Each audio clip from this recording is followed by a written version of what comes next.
Doctor वर्षा जी, पूना से। राधा वल्लभ श्री हरिवंश महाराज जी। महाराज जी, आपकी वाणी को 1.5 वर्ष से सुन रही हूँ। आपकी कृपा से आपकी आज्ञा पर चलने का प्रयासरत हूँ। महाराज जी, ग्रस्त के कार्यों का पालन करते हुए कई बार वैराग्य का भाव प्रबल होता हुआ आभास होता है। ऐसे में मन में उदासीनता बनी रहती है। गुरुदेव, ग्रस्त जीवन का निर्वाह करते हुए संसार के प्रति ऐसा वैराग्य भाव किसका है प्रश्न? उदासीनता बनना अच्छा है, पर उदासीन होना अच्छा नहीं है। गृहस्थ में, विरक्त में तो उदासीन भाव और उदासीन स्थिति बाहर भी धारण की जा सकती है, लेकिन विरक्त में, गृहस्थ में नहीं। गृहस्थ में रिश्ते नाते संबंधों का पालन पोषण करना है, तो हम उदासीन रहे। अंदर से किसी से कोई प्यार लगाव नहीं, बाहर से बहुत प्यार लगाव का हमें बर्ताव दिखाना होगा। जिसके प्रति जो धर्म में संबंध है, उसके साथ वैसा ही धर्म में हम व्यवहार करेंगे। अपने कर्तव्य को और अपनी उदासीनता को जब तोलेंगे तो कर्तव्य श्रेष्ठ होगा।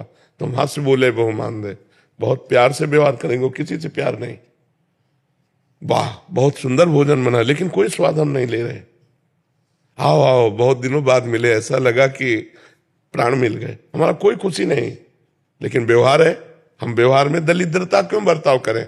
हम व्यवहार में उदारता का स्वरूप रखें, अंदर से उदासीनता। मतलब अपने तो उदासीन जीवन ही रहा है, लेकिन फिर भी हमें व्यवहार करना पड़ रहा है जी, नम्रता पूर्वक, वैसे व्यवहार, वैसे ही चर्चा, तो ऐसे आपको करना चाहिए। ये नाटक है संसार, इसमें जो नाटक दिया, बहन का नाटक, पत्नी का नाटक, जो नाटक दिया है, बेटी का नाटक, वो नाटक पूरा ठीक से निर्वाह करो। न कोई किसी का है, न कोई किसी का था, न कोई किसी का रहेगा पक्का। यहाँ से मेला कितना भी जुटा लो, लेकिन हंसा जब जब उड़ा तो अकेला उड़ा। जिंदगी में लाखों का मेला जुड़ा और हंसा जब जब उड़ा तो अकेला उड़ा। बस ये बात ध्यान रखो। तो नाटक करना है, यहाँ व्यवहार का नाटक, कहीं पिता का नाटक, कहीं पुत्र का नाटक, ये सब नाटक करना है। अपने नाटक में कमी मत रखो। जो रोल दिया है भगवान ने वो रोल करो, पर उदासीन रहो। ये सत्य नहीं है, सत्य मात्र एक भगवान है। ये सब न था, न है, न रहेगा। वो है, वो था, वही रहेगा। तो उसी का चिंतन करते थे। उमेश चंद्र भारद्वाज जी। राधा वल्लभ सिंह। महाराज जी, आपके चरणों में कोटि कोटि प्रणाम। महाराज जी, आपके निज शिष्यों पर आपकी कृपा बरसती रहती है। हम लोग ग्रस्त में हैं, आपकी सेवा से दूर हैं। आपके निज प्रिय शिष्यों तो हम स्वार्थी हुए ना? फिर तो स्वार्थी तो नहीं होते, संत जन तो स्वार्थी नहीं होते। पर अगर ऐसा देखा जाए तो फिर स्वार्थी लगेंगे ना? नहीं, इसमें हमारी कृपा की बात नहीं, इसमें इनके समर्पण की बात है। ध्यान रखना, इन्होंने अपने सारे सुखों को त्यागा है, सारे संबंधों को छोड़ा है, तो इनको फिर लाभ तो मिलेगा ही। जितना हम अपने को संसार में फंसाए रखेंगे, उतने भगवान की बरसती हुई कृपा से भी हम वंचित रहेंगे। भगवान का आदेश है, जननी जनक बंधु सुत दारा, तन धन धाम सुहृद परिवारा, सबकी ममता ताग बटोरी, मम पद मनहि बांधी बर डोरी। तो यदि हम फैलाव करें और अंदर भाव ना हो कि नाथ सकल संपदा तुम्हारी, मैं सेवक समेत सुत नारी, तो भगवान की कृपा, गुरु की कृपा होने पर भी हम उसे नहीं समझ पाएंगे।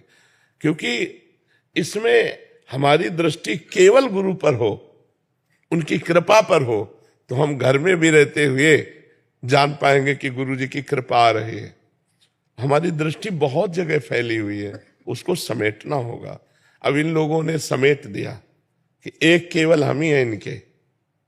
हमारी तरफ से भेद नहीं आपकी भावधारा में या इनकी भावधारा में, ये पीने का तरीका है। इन्होंने समेट लिया अंजलि, और आपकी थोती है तो उससे निकल रहा है, कृपा बराबर बरस रही है।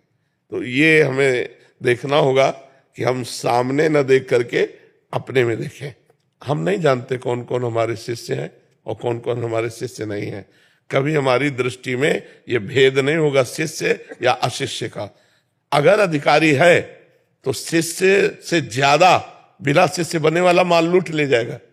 ये भी बात समझो। कितने लोग हैं जो शिष्य बने हैं, उनसे हजारों गुना बढ़कर ऐसे लोग हैं जो शिष्य नहीं बने पर लाभ ज्यादा ले गए।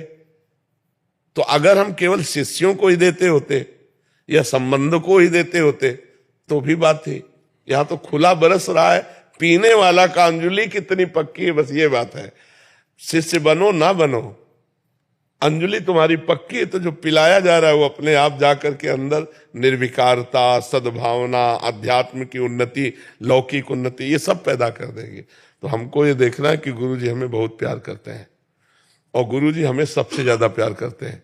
जैसे हम अपने हैं ना, तो गुरु जी हमें बहुत प्यार करते हैं, गुरु जी हमें सबसे ज्यादा, पर मैं प्यार के लायक नहीं हूं। तो हे गुरुदेव, हे इष्ट देव, आप अपनी कृपा और प्यार के लायक बना लो, बस ऐसा बात सोचो। नहीं तो उनके इस प्रेम में फिर स्वार्थ की दिखाई पड़ेगा कि काश मैं नजदीक नहीं हूं इसलिए मेरी उन्नति नहीं हो रही, और ये लोग नजदीक है तो अध्यात्म की उन्नति। ऐसा नहीं, नजदीक और दूरी से कोई मतलब नहीं, शिष्य और अशिष्य से कोई मतलब नहीं। जो पान करना चाहे, प्याऊ खुला है ज्ञान का, खूब पियो, मस्त हो जाओ। प्रणव अवस्थी जी कानपुर से। महाराज जी राधे राधे राधे महाराज जी। महाराज जी, एक घटना के बाद ईश्वर पर अटूट विश्वास हुआ। मंदिर जाना, पूजा पाठ के कार्यक्रमों में बड़ा आनंद आता है, लेकिन मन में एक संशय रहता है कि क्या ईश्वर की ये जो लगाव हुआ है संसारिक कामना हेतु है, या ये सब असल में प्रभु के प्रति विश्वास है, कोई इच्छा या लालसा नहीं? अभी ये विश्वसनीय नहीं है। विपरीत घटना घटेगी तो सब खत्म हो जाएगा।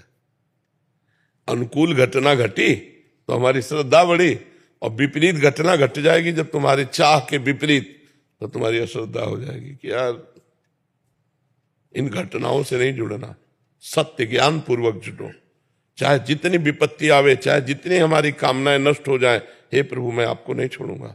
आप ही एक सत्य वस्तु हो। सुख दो या दुख, मान दो या अपमान, विपत्ति दो या संपत्ति, हमें आपसे मतलब है, विपत्ति संपत्ति से नहीं। तो टिकाऊ होगी, नहीं ये टिकाऊ नहीं होगी, क्योंकि वो बड़ा विचित्र खिलाड़ी है। जब कहीं विपरीत कर्म का फल योग आया तो आप तुरंत श्रद्धा कर बैठेंगे, क्योंकि आपने अनुकूलता में श्रद्धा की है, भगवान में नहीं। सूक्ष्मता से देखिए, आपके मनोनुकूल घटना घट गई तो भगवान में श्रद्धा हो गई, तो घटना से श्रद्धा हुई है, अनुकूलता से श्रद्धा हुई, ज्ञान के द्वारा नहीं हुई। श्रद्धा ज्ञान के द्वारा टिकाऊ होती है। घटना तो कल विपरीत हो जाएगी, माया है। और जब विपरीत घटना होगी तब कहोगे कहाँ गया भगवान, कहाँ गई वो कृपा। तो अब वो कृपा नहीं रही, अब वो भगवान नहीं रहा, अश्रद्धा हो जाएगी। ज्ञान पूर्वक चलो। ये विपत्ति और संपत्ति से हमारा कोई नाता नहीं।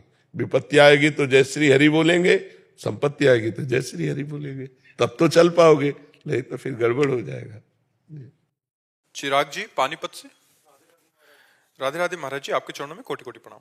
महाराज जी, क्या भगवत प्रेम या भगवत प्राप्ति की लालसा व्यक्ति में तभी पैदा होगी जब वो पूर्ण निष्पाप होगा, या ये स्थिति कभी भी प्रभु अपने आप दे सकते? नहीं, प्रभु अचानक कोई कृपा करेंगे तो भी वो साधन करेगा, ऐसे प्रेमी नहीं हो जाएगा।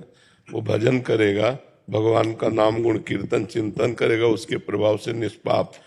निर्मल मन जन सो मोहि पावा, मोहि कपट छल छिद्र न भावा। जब तक हृदय परम पवित्र नहीं हो जाता तो परम पवित्र भगवान से प्यार कैसे हो जाएगा।